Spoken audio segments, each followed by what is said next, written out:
जय माता दी दोस्तों। ओम नमः शिवाय। आप सभी को सकट चौथ व्रत की बहुत बहुत शुभकामनाएं। आज हम इस वीडियो में सकट चौथ व्रत में सुनी जाने वाली कथा लेकर आए हैं। सकट चौथ को संकष्टी चतुर्थी, वक्रतुंड चतुर्थी और तिलकूट चौथ समेत कई नामों से जाना जाता है। इस दिन संतान के सुखी जीवन और लंबी आयु के लिए माताओं द्वारा यह व्रत रखा जाता है और सायंकाल में गणपति जी का पूजन किया जाता है। पूजन के बाद सकट चौथ की व्रत कथा को सुना जाता है। आइए हम कथा को प्रारंभ करते हैं। बोलिए गजानन भगवान की जय हो। एक नगर में एक साहूकार और एक साहूकारनी रहते थे। वह धर्म पुण्य को नहीं मानती थी, इसके कारण उनके कोई बच्चा नहीं था। एक दिन साहूकारनी पड़ोसी के घर गई। उस दिन सकट चौथ था। वह पड़ोसन सकट चौथ की पूजा करके कहानी सुन रही थी। साहूकारनी ने पड़ोसन से पूछा, तुम क्या कर रही हो?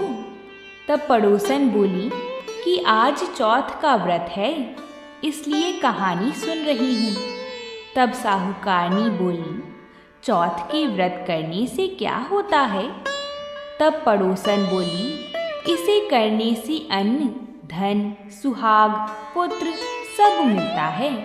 तब साहूकारनी ने कहा, यदि मेरा गर्भ रह जाए तो मैं 1.25 सेर तिलकूट करूंगी और चौथ का व्रत करूंगी। श्री गणेश जी भगवान की कृपा से साहूकारनी के गर्भ रह गया तो वह बोली कि मेरे लड़का हो जाए तो मैं 2.5 सेर तिलकूट करूंगी।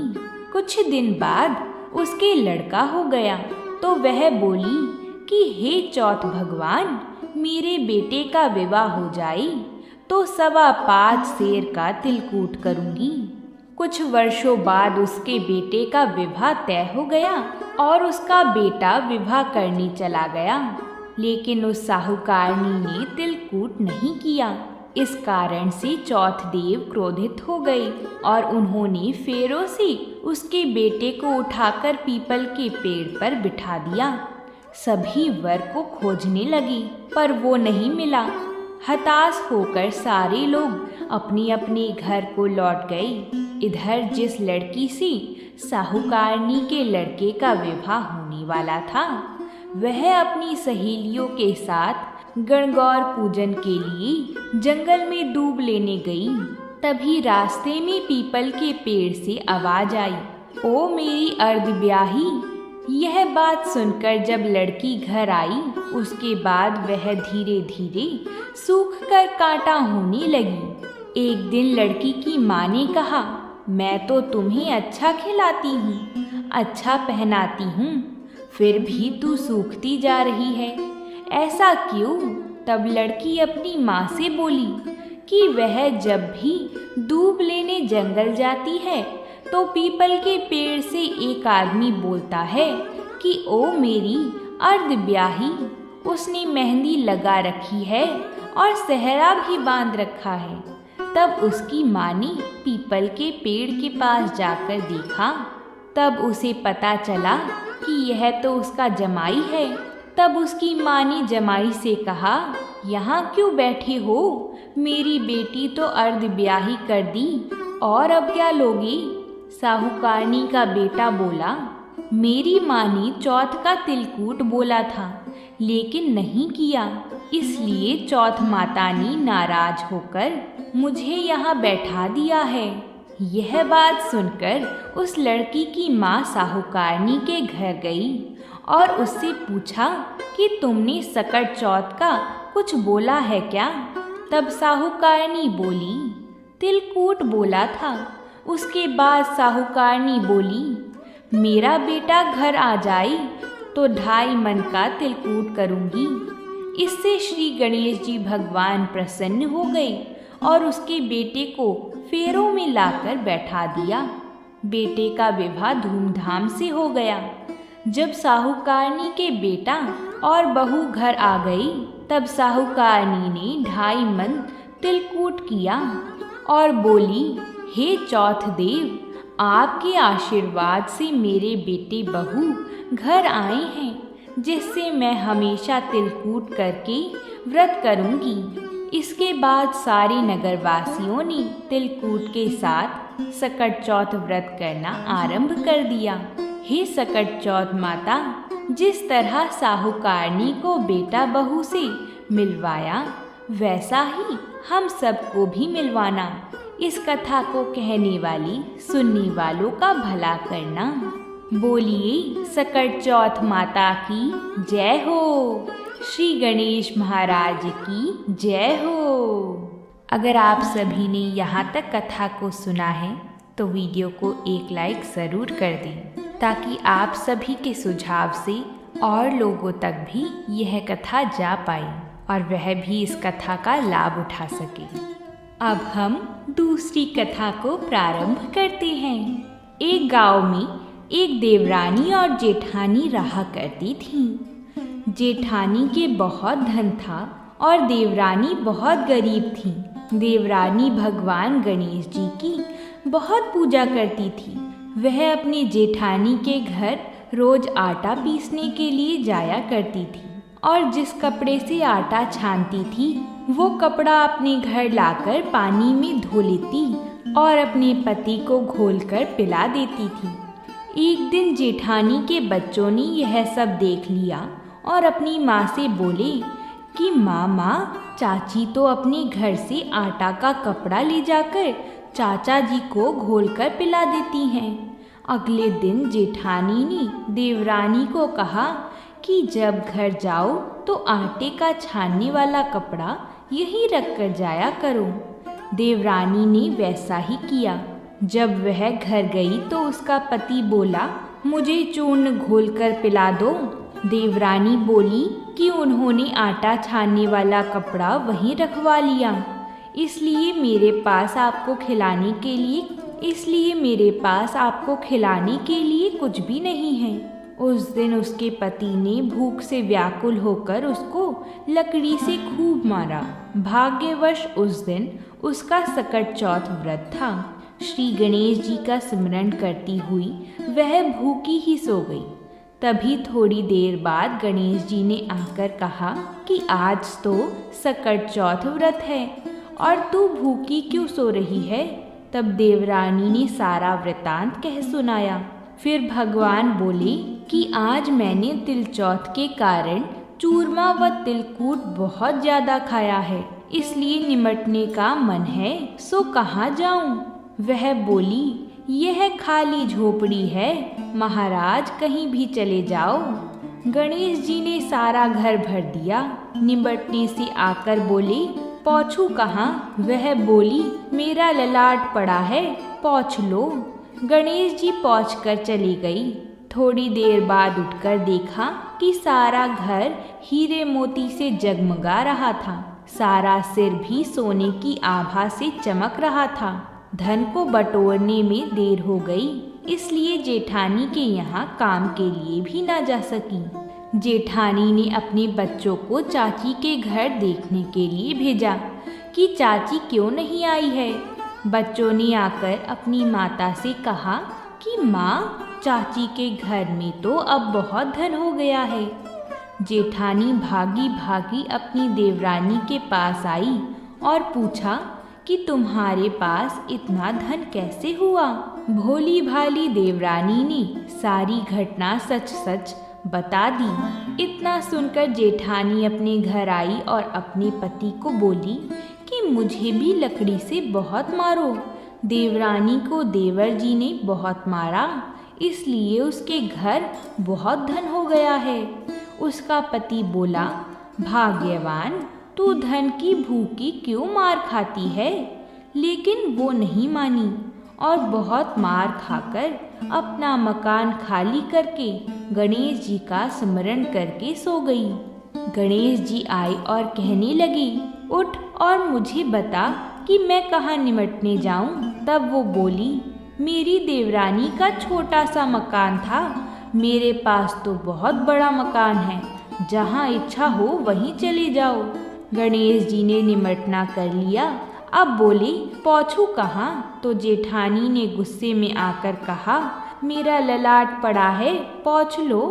गणेश जी पहुंचकर चले गए। थोड़ी देर बाद उसने आकर देखा तो सारा घर सड़ रहा था और बदबू आ रही थी। तब वह बोली, हे गणेश जी महाराज, आपने मेरे साथ छल कपट किया है।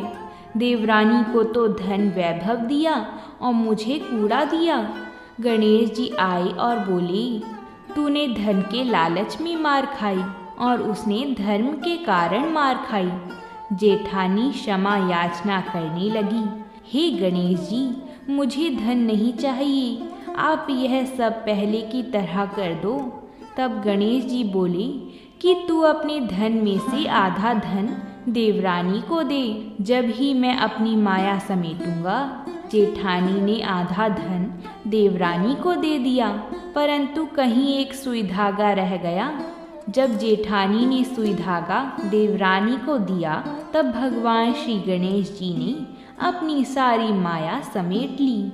हे गणेश जी महाराज, जैसे देवरानी के भंडार भरे वैसे ही सभी के भरना, और जैसा आपने जेठानी के साथ किया वैसा किसी के साथ ना करना। बोलिए गणेश जी महाराज की जय हो। विनायक जी महाराज की जय। सकट चौथ की तीसरी कथा के अनुसार प्राचीन काल में किसी गांव में एक विधवा माता और उसका पुत्र रहा करता था। वह गायों को चराकर अपना पालन पोषण करता था। उसकी माता 12 मासी चौथ माता का व्रत करती थी। वह हर महीने की विनायक चौथ को चूरमे के 5 लड्डू बनाती थी। उनमें से एक चौथ माता का, एक गणेश जी का, एक गाय को निकालकर दान करती, एक बेटे को खिलाती और एक स्वयं खाती। एक बार चौथ व्रत के दिन बेटा पड़ोसन के घर गया और वहाँ चूरमा देखकर पूछने लगा। तब वह बोली, आज चौथ का व्रत है, इसलिए मैंने चूरमा बनाया है। तेरी माँ तो हर चौथ को ही बहुत सारे लड्डू बनाती है, पर तुझे केवल एक ही लड्डू खाने को देती है, ठंडी बासी रोटी खाने को देती है। लड़का पड़ोसन की बातों के बहकावे में आ गया और अपनी माता से जाकर बोला, माँ, तू तो चूरमा खाती है और मुझे सिर्फ एक लड्डू देती है, इसलिए तू अब चौथ माता का व्रत करना छोड़ दे। माँ ने कहा, बेटा, मैं तो चौथ माता का व्रत तेरे ही सुख शांति के लिए करती हूँ, मैं यह व्रत नहीं छोड़ सकती। यह सुनकर बेटा नाराज होकर नगर छोड़ के जाने लगता है। माँ बोलती है, बेटा, यदि तू मेरे से नाराज होकर नगर छोड़कर जाना चाहता है तो ये चौथ माता का आका ले जा। यदि तेरे पर कोई संकट आए तो चौथ माता और विनायक जी का नाम लेकर इसे पूर देना, तेरा संकट दूर हो जाएगा। लड़का आकों को लेकर नगर से चला जाता है। रास्ते में उसे एक खून से भरी हुई नदी मिलती है, जिसे पार करना संभव नहीं था। लेकिन उस संकट की घड़ी में उसे अपनी माँ की याद आई और उसने चौथ माता का नाम लेकर आका पूर दिया और कहा, चौथ माता, यदि तू सच्ची है और मेरी माँ मेरे लिए ही तेरा व्रत करती है तो यह नदी दूध और पानी से भर जाए और मुझे रास्ता मिल जाए। उसके ऐसे कहते ही रास्ता मिल गया। आगे चलने पर भयंकर जंगल से भी उसे इसी प्रकार आंखें पूर कर गुजरना पड़ा। आगे चलकर एक नगर में पहुंचा। उस राजा के यहाँ रोज एक मिट्टी के बर्तन का वह अलाव तब पकता था जब उसमें एक आदमी की बलि दी जाती थी, यानी एक आदमी को बर्तनों के साथ चुन दिया जाता था। उस लड़के ने वहां जाकर देखा, एक बुढ़िया माई आटा पीसते जा रही थी और रोती जा रही थी। लड़के ने इसका कारण पूछा। तब बुढ़िया बोली कि आज मेरे इकलौते बेटे का इस अलाव में जाने का नंबर है। तब वह लड़का बोला, बुढ़िया माई, तू मुझे जल्दी से खाना खिला दे, तेरे पुत्र की जगह मैं जाऊंगा। बुढ़िया माई के मना करने पर भी वह नहीं माना और राजा का बुलावा आने पर अपना सामान बुढ़िया माई के घर छोड़कर चला गया। साथ में चौथ माता के आके और एक जल लोटा लेकर उस अलाव में अपने साथ रख लिया और चौथ माता का नाम लेकर बैठ गया। दूसरे दिन अलाव पककर तैयार हो गया। लोगों को बहुत आश्चर्य हुआ। प्रजा ने जाकर राजा से यह बात कही। तब राजा स्वयं देखने आई।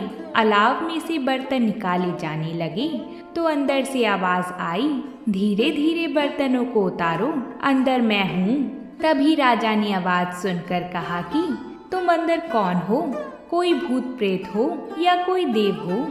तब वह लड़का बोला, कल जिस लड़के को तुमने अलाव में चुना था मैं वही लड़का हूँ। लड़का बाहर आया। बाहर आने पर बुढ़िया माई व राजा के पूछने पर उसने कहा कि यह सब चमत्कार मेरी चौथ माता और विनायक जी महाराज के व्रत का है। मेरी माँ मेरी सलामती के लिए यह व्रत करती है। उन्हीं के प्रताप से आज मेरा यह भयानक संकट भी दूर हुआ है। राजा को विश्वास नहीं हुआ। तब राजा ने 2 घोड़े मंगाए। एक पर स्वयं बैठा और दूसरे पर लड़के को बिठाकर उसके साथ पैरों में जंजीर बांधी और कहा, यदि तेरी चौथ माता सच्ची है तो यह जंजीर मेरे हाथ पैरों में आ जाए। लड़के ने चौथ माता का आका पूर कर कहा, हे गणेश जी महाराज, आप ही मेरी रक्षा करना। इतना कहते ही भगवान की कृपा से वह जंजीर खुलकर राजा के हाथ में जा गिरी। राजा रानी व प्रजा ने चौथ माता का चमत्कार अपनी आंखों से देखा। उसी दिन से वे सभी लोग चौथ माता और विनायक जी महाराज के परम भक्त हो गए। राजा ने अपनी राजकुमारी का विवाह उस लड़के के साथ करा दिया और बहुत सारा धन वैभव देकर उसको विदा किया। अब वह दोनों वर वधू अपने गांव पहुँचे तो लोगों ने जाकर बुढ़िया माई को बताया कि तेरा बेटा बहू को साथ लेकर आ रहा है। तब वह बोली, अरे नहीं, मेरे भाग्य में बहू बेटे का सुख कहाँ है। वह ऐसा कह ही रही थी कि दोनों जने उसके पैरों में गिर गए और बेटा अपनी माँ से माफी मांगने लगा और कहने लगा कि यह सब चौथ माता की ही कृपा है कि आज मैं तेरे सामने खड़ा हूँ। उसके बाद उसने सारी नगरी में ढिंडोरा पिटवा दिया कि सारी सुहागनी बेटी की माँ हो सके तो लड़कियाँ भी चौथ माता का व्रत करें और हो सके तो पूरी 12 महीने की चौथ करें, नहीं तो चारों बड़ी चौथ करें, नहीं तो 2 चौथ का व्रत अवश्य ही करें। हे चौथ माता, जैसा तुमने बुढ़िया माई और उसके बेटे को दिया वैसे ही सभी कहानी कहने वाली और सुनने वाले को देना।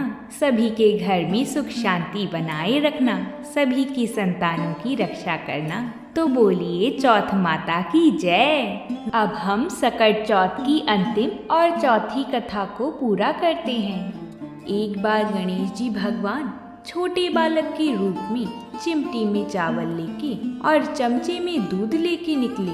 वो हर किसी से कह रहे थे कि कोई मेरी खीर बना दो, कोई मेरी खीर बना दो। वहाँ पर एक बुढ़िया माई बैठी हुई थी। उसने कहा, ला मैं बना देती हूँ। वह छोटा सा बर्तन चढ़ाने लगी तो गणेश जी भगवान ने कहा कि दादी माँ, छोटी सी भगोनी मत चढ़ाओ, तुम्हारे घर में जो सबसे बड़ा बर्तन हो वही चढ़ाना। बुढ़िया माई ने गणेश जी का मन रखने के लिए बड़ा बर्तन चढ़ा दिया। वह देखती रह गई कि वो जो थोड़े से चावल उस बड़े बर्तन में डाले थे वह तो पूरा भर गया है। गणेश जी ने कहा, दादी माँ, मैं नहा धोकर आता हूँ।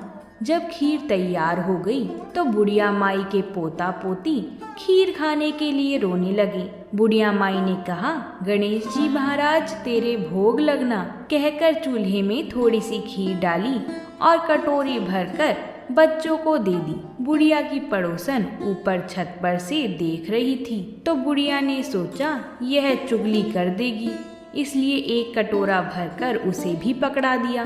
बेटे की बहू ने भी छुपके से एक कटोरी खीर ले जाकर खाई और कटोरा चक्की के नीचे छुपा दिया।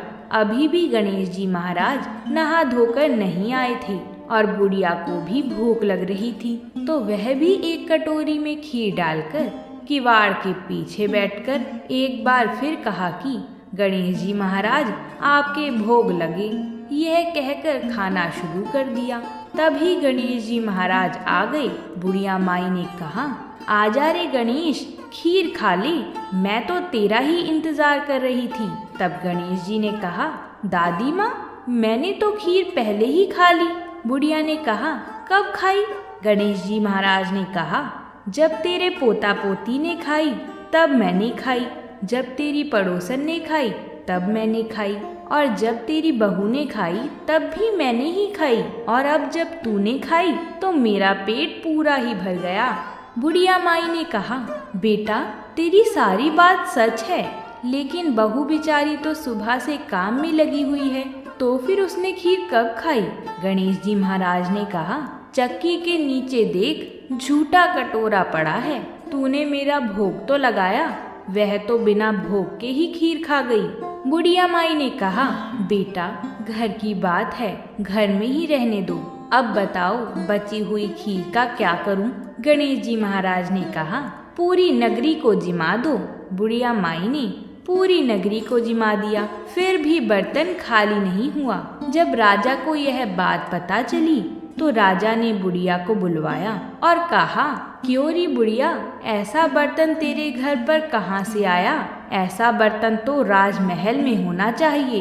बुढ़िया ने कहा, राजा जी इस बर्तन को आप ले लो।